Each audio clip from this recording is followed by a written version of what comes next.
Today we have a box. Let's open the box and see what is inside the box. There are some sea animal toys. Let's learn their names.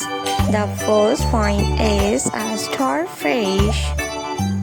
This is a starfish. A shark. This is a shark. The next one is a seahorse. This is a seahorse. The next one is a king crab.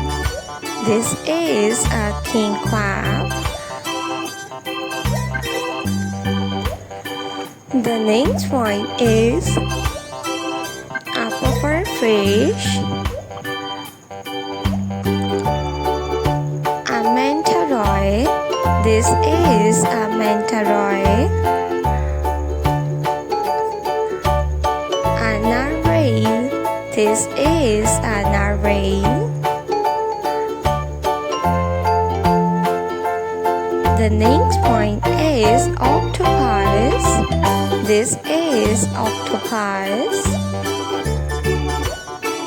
A sea turtle.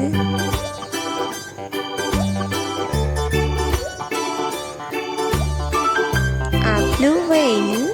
This is a blue whale. The next one is beluga whale. This is beluga whale. A dolphin. A green whale. This is a green whale.